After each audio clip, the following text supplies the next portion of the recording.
Salut à tous, encore votre serviteur Ricardo, Pierre-Louis.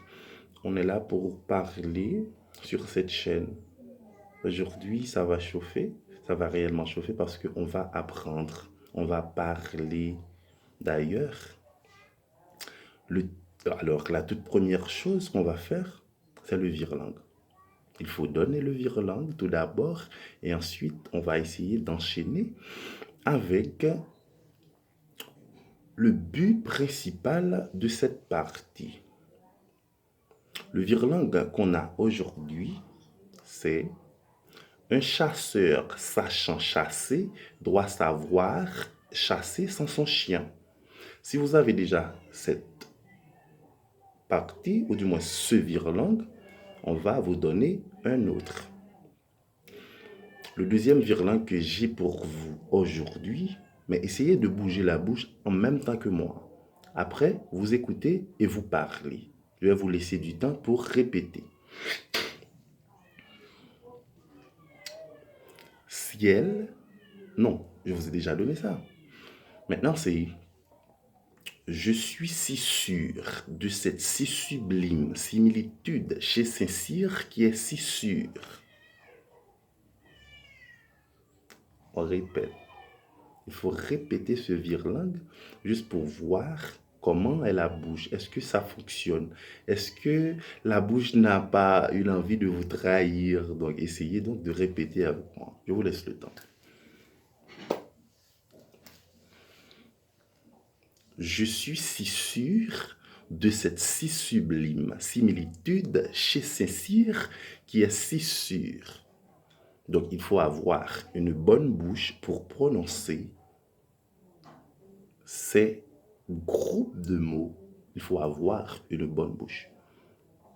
Essayons maintenant de corriger ensemble certains mots, certaines phrases mal dites. Premier mot. Premier mot. Dieu. Non, on ne dit pas Dieu, mais on dit Dieu, Dieu, Dieu. Donc c'est ça, aujourd'hui, on va traiter ensemble. Comment on dit cerceau en français? On dit cintre. Comment on dit croquer en français? On dit suspendre ou accrocher. On peut faire une phrase avec. Est-ce que tu peux me prêter un cintre pour suspendre ma chemise? Ou est-ce que tu peux me prêter un cintre pour accrocher ma chemise? Maintenant, on a l'habitude de dire, oh, cette personne a mis une chemise skinny. Mais depuis quand skinny était du mot français? Skinny, c'est vraiment de l'anglais. On dit, ça, c'est une chemise moulante. Quand on parle de chemise moulante, maillot moulant, pantalon moulant, c'est ça, le vrai mot, moulant. C'est skinny, moulant. Le contraire de moulant, c'est ample. Bien écoutez, c'est pas un plan, mais c'est ample. A-M-P-L-E. Ample. Le contraire de moulant, c'est ample. Quelqu'un qui n'aime pas mettre des chemises moulantes, mais des chemises amples. Voilà.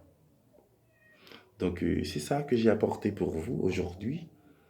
Je pense que on aura toujours des moments de prendre la parole, de parler, de vous donner des informations, de vous donner, de corriger certaines phrases ensemble, de parler de la langue française. C'est vraiment vaste.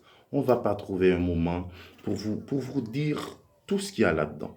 Mais on va essayer de toucher quelques points de temps en temps, peu à peu, jusqu'à ce qu'on trouve, ou du moins jusqu'à ce qu'on arrive beaucoup plus près de la perfection.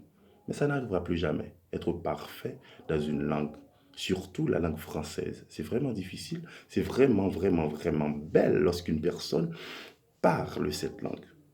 Avoir une bonne bouche pour parler le français, c'est vraiment intéressant. Mais il faut capter les différents vocabulaires, les différents mots. Donc c'est ça qui va faire l'affaire. Merci, à la prochaine.